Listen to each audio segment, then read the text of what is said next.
My name is Martha. For the last 5 years, I've been living in a silent nightmare inside my own home. It all started when my son Chris, now 37, brought home Diana, now 38. She was young, beautiful, and dripping with confidence. At our first dinner, she barely looked at me. She only had eyes for Chris, laughing too loud. At his jokes, touching his arm constantly, treating me like I was part of the furniture. I stayed quiet. I told myself she was nervous.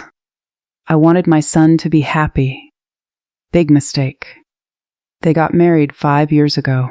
I helped pay for a big part of the wedding, even though Diana told everyone her parents covered everything. At the reception, they sat me at a table in the very back with distant cousins I didn't even know. I cried alone in my hotel room that night, but I wiped my tears and told myself it's their day, not yours. 8 months after the wedding, they showed up at my door with suitcases.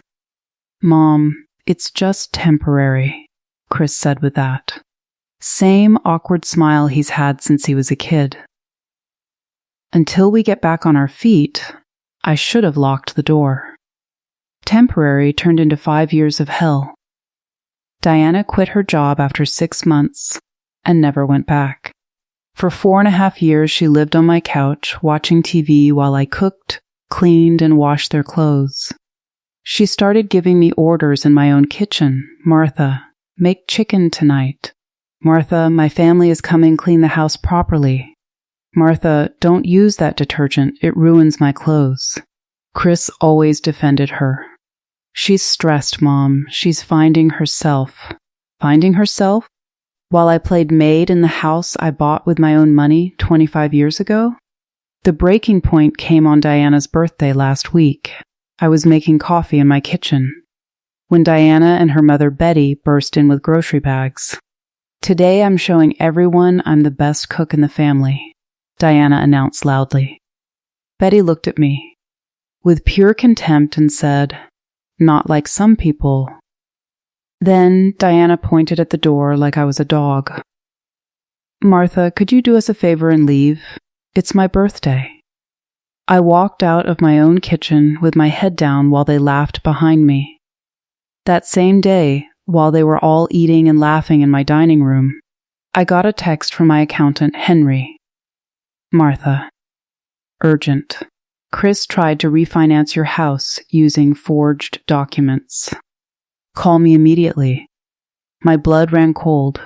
Chris had tried to steal my house, the one I paid for alone after my husband died. He forged papers, faked a power of attorney, and tried to take out a $150,000 loan. Against it. They were drowning in almost $200,000 of debt and saw my house as their way out. That night I heard them through the wall. "This house is a waste with her. Living here alone," Diana said. "Don't worry, babe," Chris replied.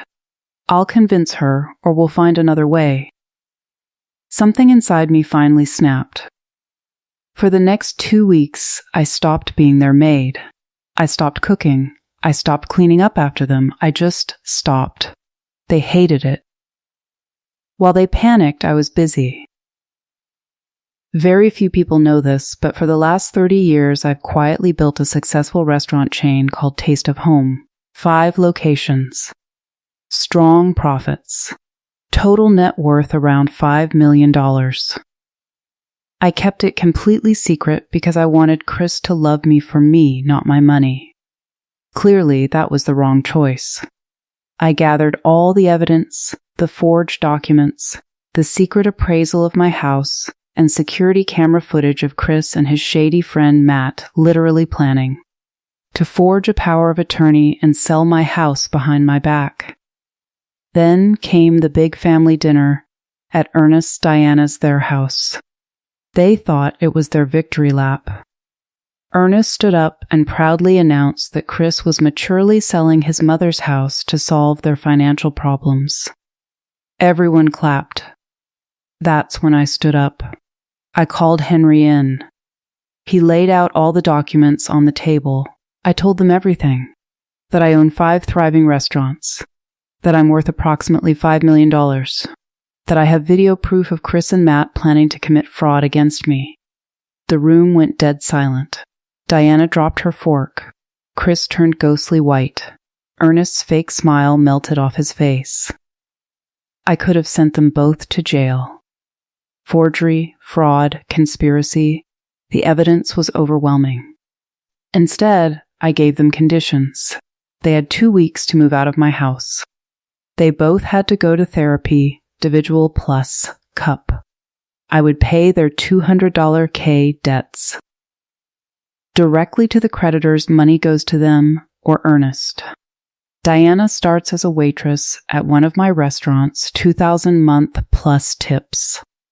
Chris has to live on a strict budget I approve every month. One more betrayal and I cut them off completely and disinherit Chris.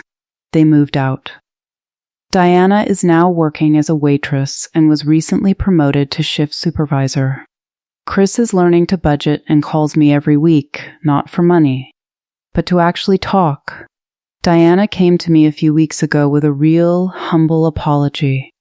She admitted her cruelty came from her own insecurity and obsession with appearances. She's actually trying to change. Chris told me in therapy he realized he never grew up and always expected someone else to fix his problems. I'm 63 years old. For the first time in years, my house is peaceful. I'm no longer hiding who I am. I visit my restaurants openly. I feel like myself again. I lost the fantasy of the perfect son and loving daughter-in-law, but I gained my dignity, my voice, and my power back. And honestly, it was worth every tear. If you're a mother or anyone being disrespected and used in your own home, remember this. You don't have to stay silent. You don't have to stay small.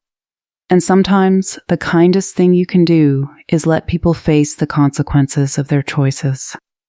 I'm Martha. I built an empire in silence. I survived betrayal by my own son. And I came out stronger.